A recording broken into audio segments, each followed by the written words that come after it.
സാധാരണ ഒരു സസ്യം ചതുപ്പിൽ വളരില്ല. ഓരുവെള്ളം കൂടി കയറിയാൽ പിന്നെ പറയുകയും വേണ്ട.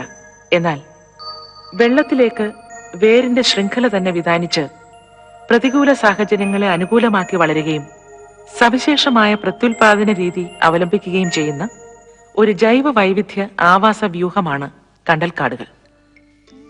ചില പ്രത്യേക സാഹചര്യങ്ങൾ കൂടിച്ചേർന്ന് വന്നാലേ ഇവയ്ക്ക് ജീവിതം നിലനിർത്താൻ കഴിയൂ.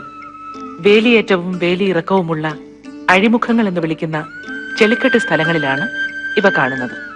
ശുദ്ധജലത്തിന്റെ അഭാവത്താൽ കണ്ടൽ ചെടികളുടെ ആന്തരിക ഘടന പലപ്പോഴും മരുസസ്യങ്ങൾക്ക് തുല്യമാണ്.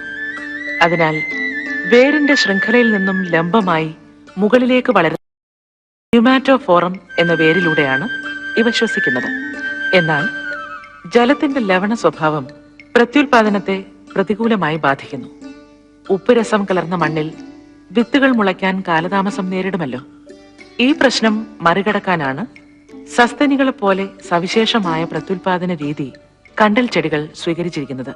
ഇവിടെ മാതൃവൃക്ഷത്തിൽ നിന്നുള്ള ബന്ധം വിടാതെ ജലോപരിതലത്തിലൂടെ വളർന്നുവരുന്ന പ്രൊപ്പഗാലയാണ് പുതിയ സസ്യമായി രൂപാന്തരപ്പെടുന്നത്. മാതൃസസ്യത്തിൽ നിന്ന് വിത്തുകൾ മുളച്ച് റാഡിക്കൽ ഭാഗം താഴോട്ട് വളർന്ന് പിന്നീട് സസ്യത്തിൽ നിന്നും വിച്ഛേദിക്കപ്പെട്ട് ചെളിത്തട്ടിലേക്ക് കുത്തനെ വീഴുന്നു. മണ്ണിൽ തറച്ചു നിൽക്കുന്ന റാഡിക്കൽ ഭാഗത്ത് നിന്ന് കുറച്ചു മണിക്കൂറുകൾക്കകം വേരുകളും രൂപപ്പെടും. അഗ്രത്തിൽ നിന്ന് ഇലകളും മുകുളവും ഉണ്ടാകും. വിവിപാരി എന്നാണ് ഈ പ്രതിഭാസത്തെ വിളിക്കുന്നത്.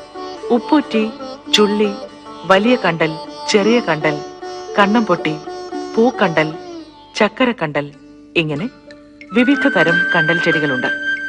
പ്രകൃതിയിൽ അതിജീവനത്തിന്റെ സവിശേഷ ഉദാഹരണങ്ങളിൽ ഒന്നാണ് കണ്ടൽ ചെടി.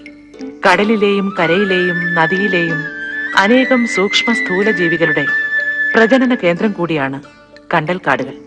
ഇവയെ നാം വംശനാശത്തിന് വിട്ടുകൂടാ.